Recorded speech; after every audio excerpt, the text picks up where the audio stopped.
Второй кусочек.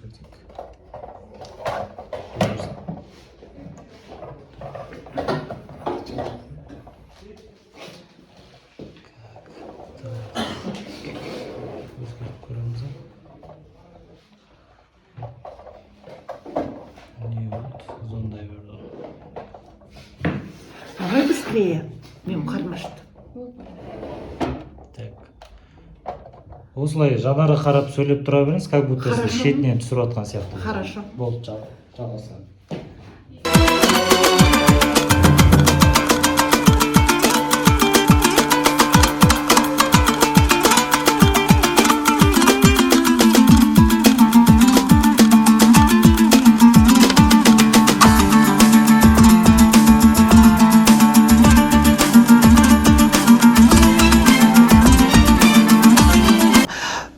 Қалай болушы еді? Баладай болды, иә. Ауылда өскенбіз, иә. Негізінен 5-6 жасымда уже мен кішкентай кезімде сөйтіп балалармен ойнап жүргенде мен айтатынмын, мен профессор боламын деп. Сондай арманым бар еді. Қайдан естігенімді білмеймін ондай профессор деген сөзді, бірақ естуім бар. Үйде кітап көп болатын. Мені өзім үйде менің 6 әпкем бар. Сол ең үлкен емес, менен үлкен әпкем мектепке барып мені осы жазуға, оқуға үйреткен.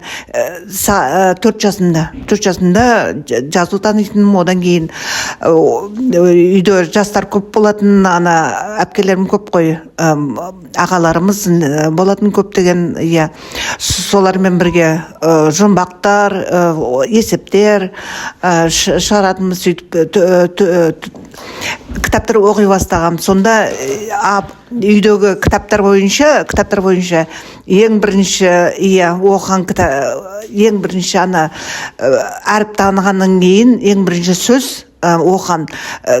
Бізде Сталин мен Лениннің шығармалары болатын. Сөйтіп Сталиннің шығармасының сыртында жазылған STALN, соны бірге қосып Сталин деп айттым да, ең бірінші сөз сондай оқығаным.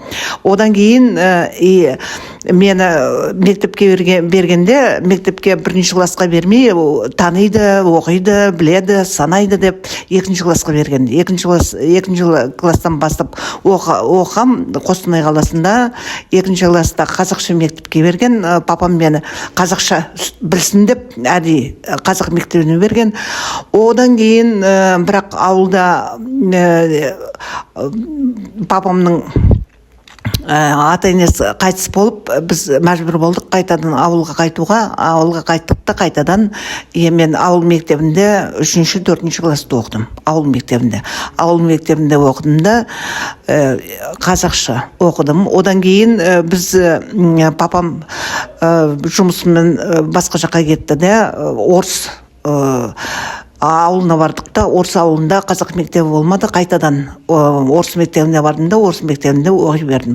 Орысша, бірақ кішкентай кезімде аса сөйлемейтін, түсінбейтін, бірақ оқып кеттім де. Одан кейін біз Қостанай облысынан мына Шымкентке көшіп келдік те. Шымкентте 8-ші класстан бастап Шымкентте оқи бастадым. 17-ші мектепте 11-ші классқа шейін оқи бастап, сонда менің мұғалімдерім Нина Григорьевна деген математик мұғалім, одан кейін Нина Николаевна Мирир деген физик мұғалімдер, солар мені қолпаштап, ана жағына, мына жағына. И директорымыз алтын медаль беріп, соңында алтын медаль мен бітірдім де, мен мектепті. Негізінен ол мектепте мен 3 жыл оқыдым. Түрліше мектепте оқыдым да, Қостанайдан бастап, Қостанай, ауыл, тағы да бір жер, сөйтіп 6 мектепте оқығам. Сонда да 17-ші мектепті бітіріп, алтын медаль алып, одан кейін папам мені Москваға, университетке түсуге жіберді. Сөйтіп университетке түстім де, университетте математика түсейін деп ойладым. Барсам, астрономия деген мамандық бар екен. Сөйтіп астрономия мамандығына түсіп, астрономдар 6 жыл оқиды екен. 6 курс оқып, одан кейін Қазақстан мені қайтадан шақырып алды да, мына Шымкент педагогикалық институтына, осы физика кафедрасына, мен физфак бітіргем, МГУ-дың физика факультетіне жіберіп, сөйтіп физика кафедрасына жұмысқа алды да, 6 курс болғанда бізде 5 курс жыл бойы, 6 курс жартақ жыл болатын. Сөйтіп январьда біз диплом қорғап, госэкзамен тапсырдық, февральдан бастап жұмысқа жіберді де, 1 марттан 68 жылы осы институтта жұмыс істей бастадым. Келесі сұрағым қояйын. Сіз физика саласын таңдауға не түрткі болды? Неше жасыңыздан бастап осы физикаға деген қызығушылығыңыз артты? Физика деген қызығушылығым болған жоқ. Жас кезінен мен кішкентай кезімде математикаға қызығушылық болды да, және де 9 класста бізге жаңа мұғалім келді, Ленинградтан, Нина Николаевна Мейер деген физикадан беретін. Сол маған осындай физиканы жақсы көруге сол себепші болды. Мұғалім. Содан бастап таңдайтын болдым физиканы. Сол Нина Николаевна Мейердің арқасында. Енді келесі сұрағымыз, бір университетте сіздің көп жыл жұмыс істеуіңізге не түрткі болды? Және бұл қабылдаған шешіміңізге сіз өкінген кездеріңіз болды ма? Негізінен мен Мәскеу университетін бітірген кезде менің жетекшім. Сол Мәскеуде РУДН-де қалуға қаласың ба деп сұрады. РУДН-де. Сонда мен Қазақстанға кеткім келді. Москвада уже шаршадым да, қазақтарды сағынып қалыппын.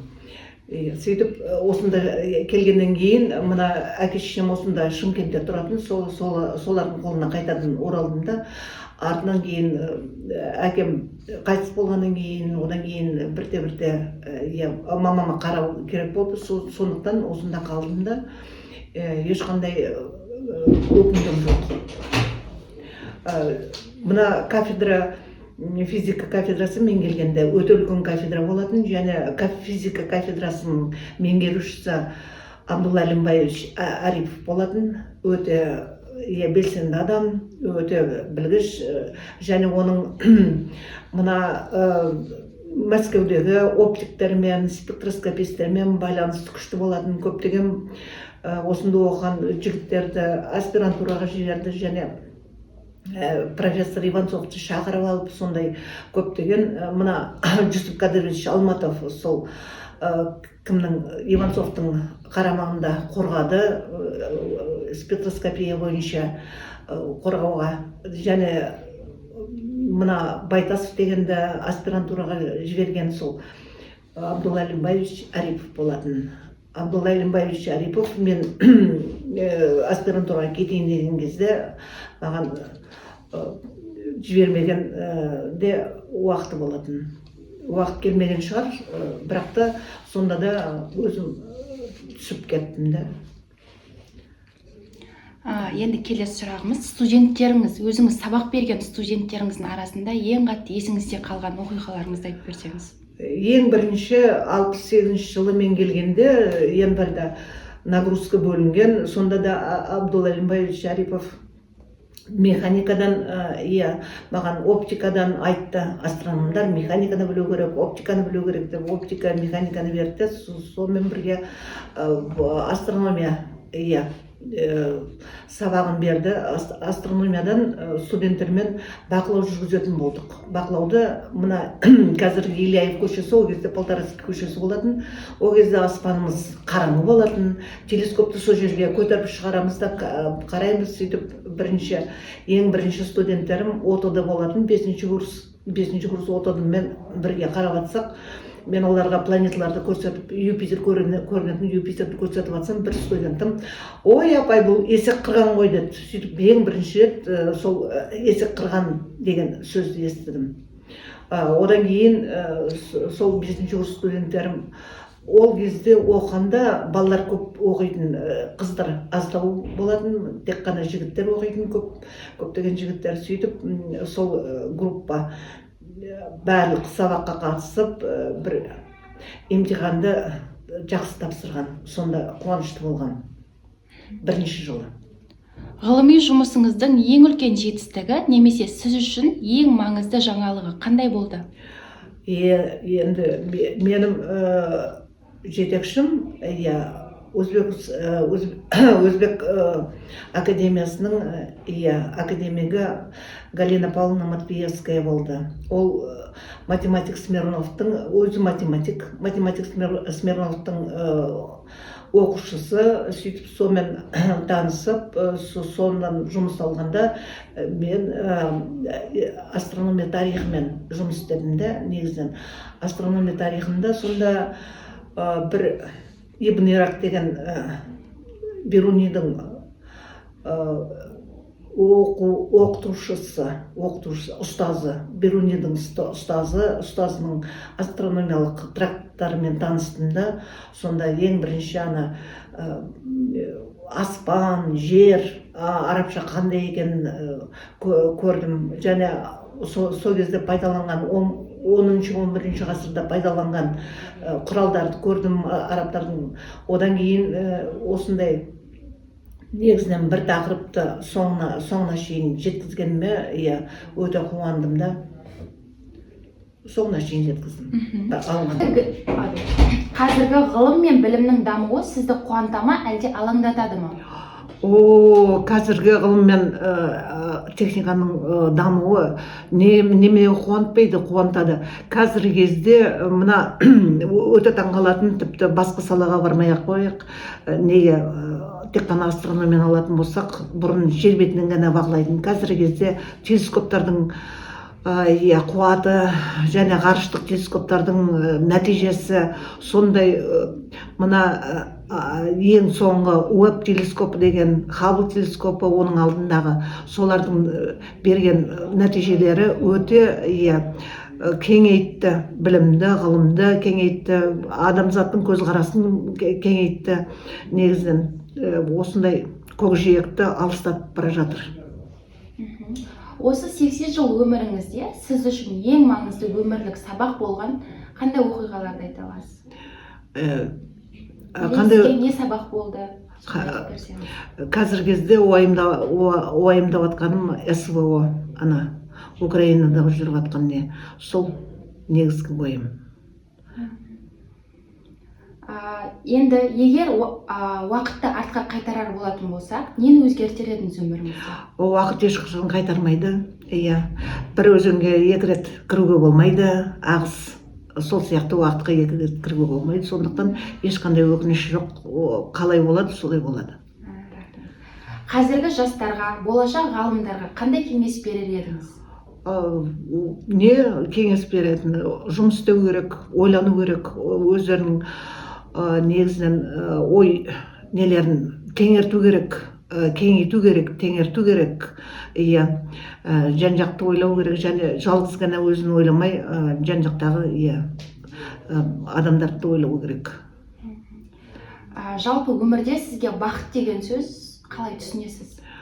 Бақыт деген сөзді бәрі түрліше түсінеді ғой, бірақ сіздің көзқарасыңыз бойынша мен шын айтқанда ешқандай көзқарасым жоқ. Бақыт деген айтқым да келмейді.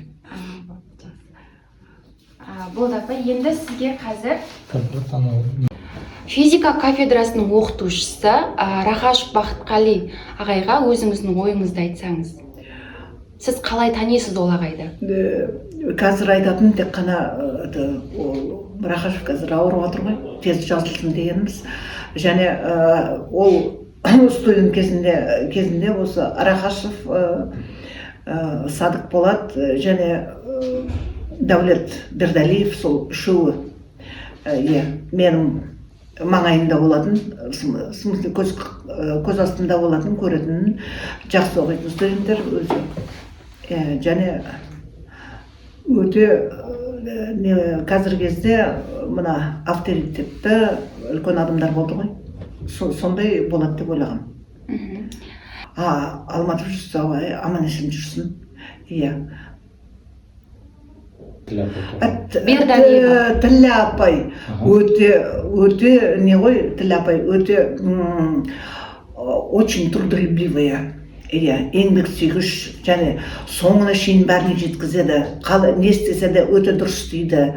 Өте баяу көзі қарап отырсың, баяу істеген сияқты, бірақ шындығында өте жоғары жылдамдықпен істейді.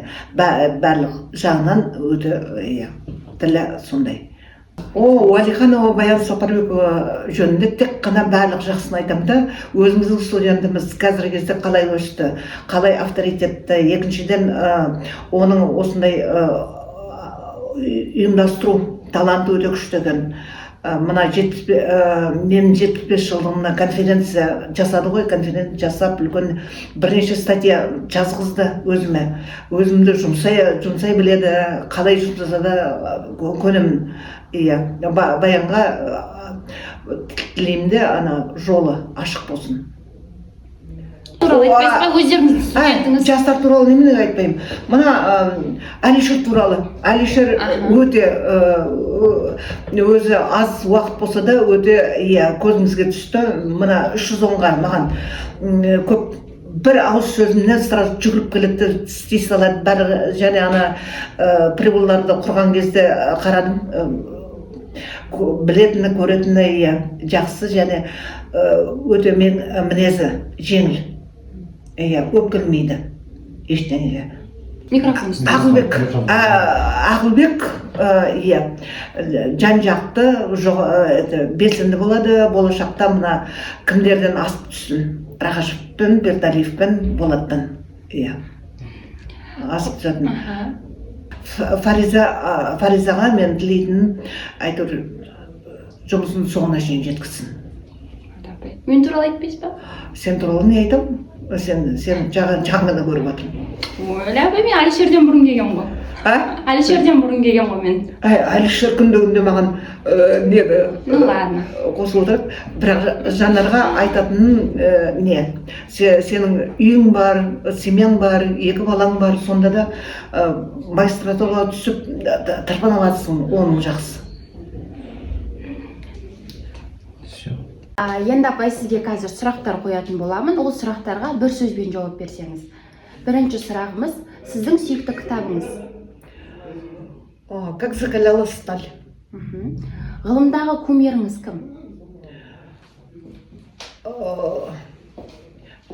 Стивен Хокинг. Студенттік кезден қалған ең жақын естелігіңіз? Целина. Егер сіз ғалым болмасаңыз, кім болар едіңіз?